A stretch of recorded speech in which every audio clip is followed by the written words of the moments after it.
Welcome back, Freedom Protector, to the Marine Gun Building channel. Hey, today we're going to break down and disassemble and reassemble this Glock Gen 5 G44. Now, I'm going to show you exactly how to break down all the components and reassembling them with first-time quality. We're going to be using this brand new G44, but it applies to all Glock Gen 5 models. Good to go? All right, Freedom Protectors, you ready to go pro? Let's go, baby.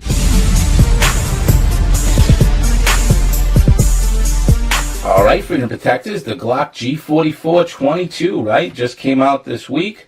I'm going to show you a complete disassembly today and then a complete reassembly of this brand new Glock G44. First things first, we're going to make sure that there's no magazine. We're going to check to make sure there are no rounds in that chamber.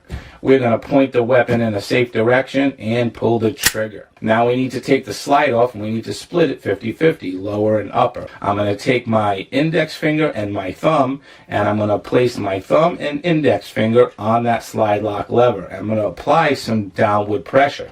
It's not going to move because the slide is now locked on, okay? But I'm going to take my other hand and I'm going to wrap it around the slide, because what I'm going to do is I'm going to pull the slide back a little bit, and as I pull that back, I'm going to feel the slide lock release, and I'm going to be able to move it up and down, okay?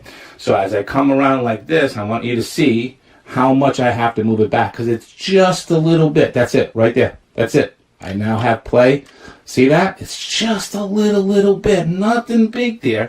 And then forward and off. Pretty simple, okay? A lot of times people yank on that slide and you don't need to. It resets the trigger and then they can't get it off. So now I have a lower and I have an upper. So let's attack the upper first, okay? So our recoil spring assembly, pretty simple. I just take my thumb, push it forward, and it pops right off just like that. We have the barrel. I push the barrel forward and then I can lift up and pull it out just like that, okay?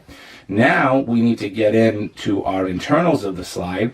We have our firing pin assembly in here, and we need to push that down because it's got a lot of pressure onto the back plate so that we can pop the back plate off. So what's happening here is on the firing pin assembly, we have the spacer sleeve, and it's putting pressure up against that back plate, okay? So the back fits right into the grooves of the back plate here, and it's putting pressure on that, not allowing me to take that back plate off because that spacer sleeve is locked in that little cutout.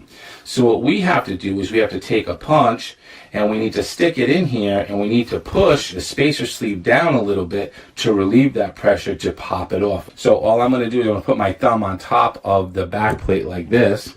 I'm going to come in with my small punch, and I'm just going to push that down and pop off the back plate, okay?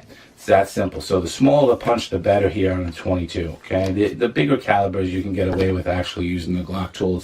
It's really simple, but I find it's going to be a lot easier the smaller you get to use that, all right? So here we're just going to pull out our firing pin assembly, just like that, okay? Our extractor plunger is right here. We're going to pull that out as well. And then we have our safety plunger here holding in our extractor. So what I'm going to do is I'm just going to press down on that safety plunger. I'm going to press it all the way down, turn the slide, and the extractor is going to fall out, okay?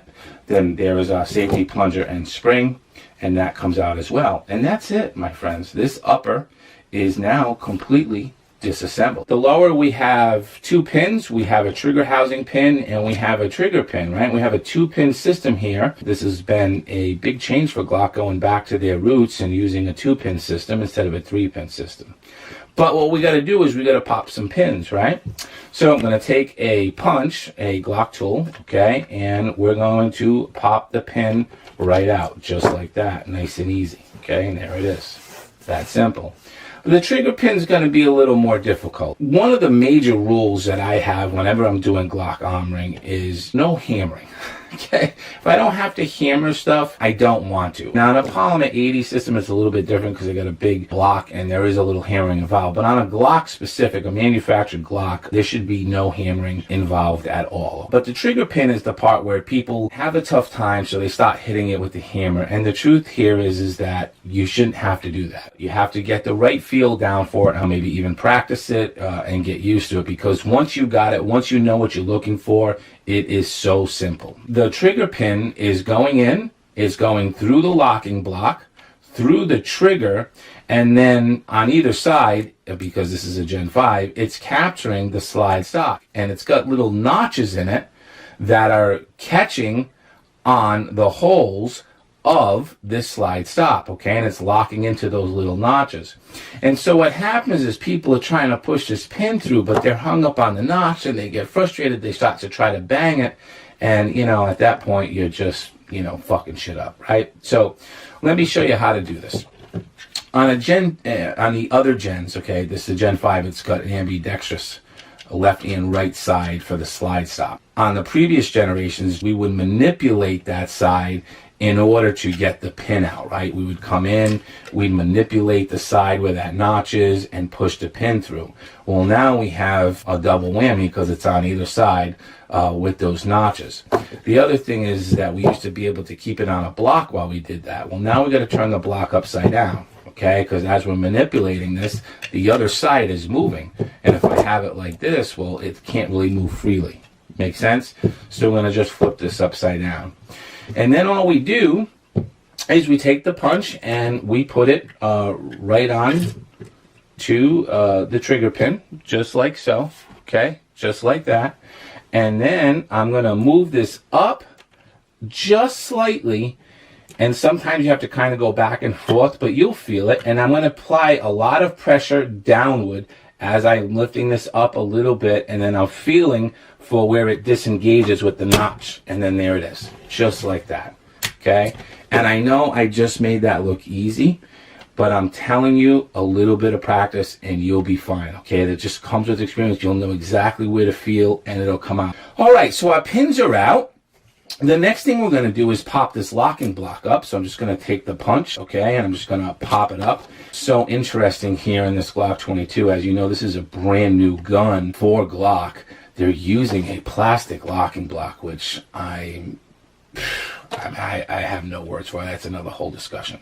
So the locking block is out. Now we're going to take that slide stop out, okay? We're just going to pull it from either side. It's just going to come out in one piece, just like that.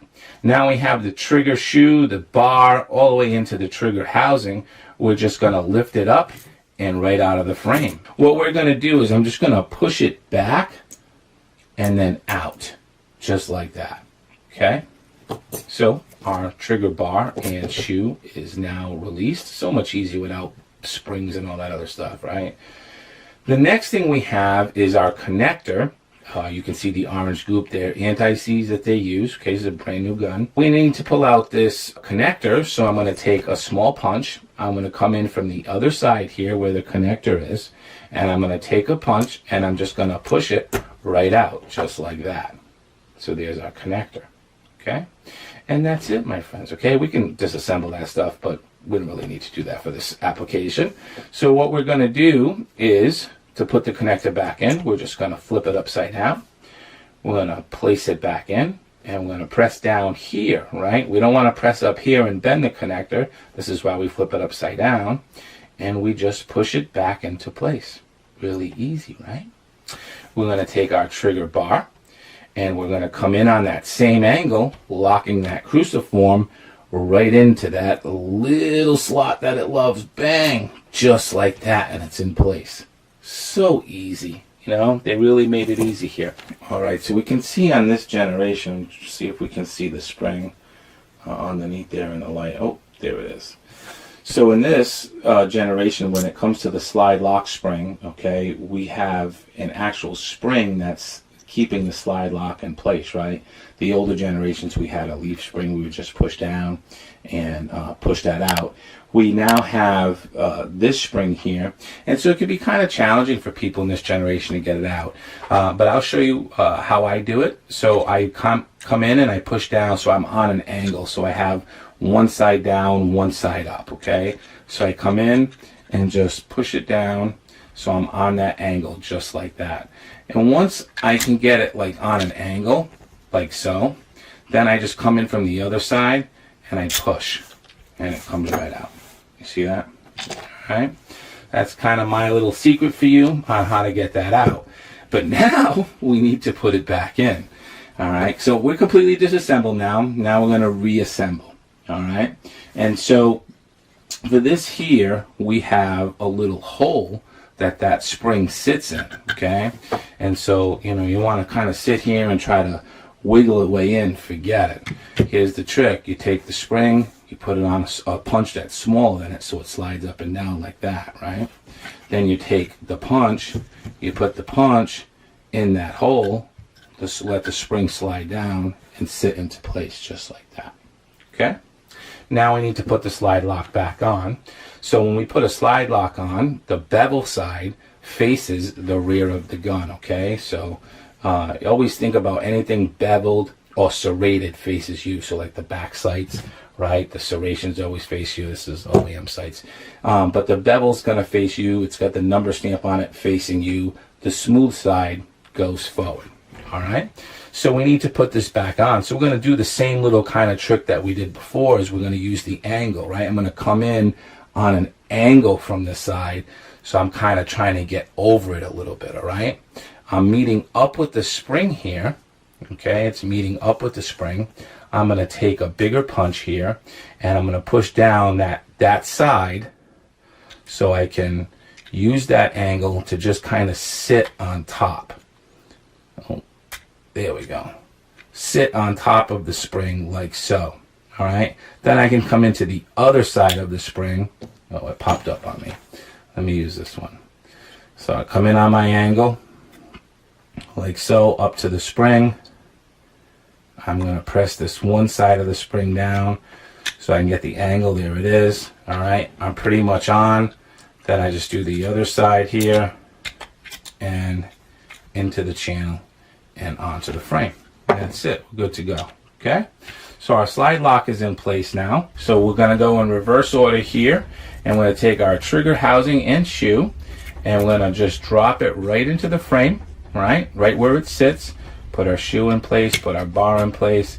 Nice and easy, sit it right down. We're going to take the slide stop, and we're going to put it right into place. Drops right in just like that, nice and easy. Then we are going to take that plastic locking block that we have, and we're going to drop that right on top just like that. All right, so now our trigger pin, I want you to take a look down, and I want you to make sure that you can see all the way through, because again, this is like taking it out, putting it back in gives users a lot of issues too. So I'm going to teach you a cool little trick here as well.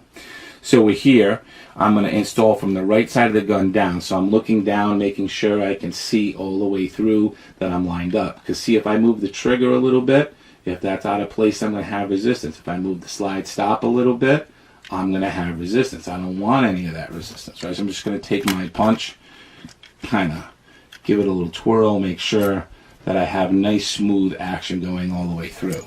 I'm going to take the trigger pin itself and I'm going to push it in as far as it can go by hand. Okay? That's it. Now I'm going to come on this side and I'm just going to give it a little round just like this with the punch. That's it. Now I should be able to push it all the way through. If you can't do it with your finger, take your punch, the fat end side, right? And just apply downward pressure. Bang. Just like that. So now we have to do our trigger housing pin, which is right here. And it's the same thing. Put it in, push it in as far as I can with my finger, come in through the other side, make sure, give it a couple little roundabouts like this, and you can actually even keep pressure on it. You can feel it wanting to drop in place, but you know, for demonstration purposes, we're going to use again this back end of this screwdriver handle, and we're going to push straight down and in just like that. Okay, and then you can straighten it the rest of the way nice and even. All right, so our lower is back together, and now we just need to put our upper back together, right? So we come back over here to our upper, and we're going to go in reverse order that we did there. We had our safety plunger spring. All right, so you always want to remember stamped numbers to the inside, right? So stamped number to the inside, and we just drop that bad boy right in place, just like that, okay? Our extractor needs to go in, okay? Our extractor on one side has the circle here, and on the other side has the claw. The claw is going to face, right? That's what's grabbing the shell. That's what's going to face the front, okay? So it's going to go in flat-faced, just like this. What I'm going to do is with my finger, my thumb, I'm going to hold that safety plunger down.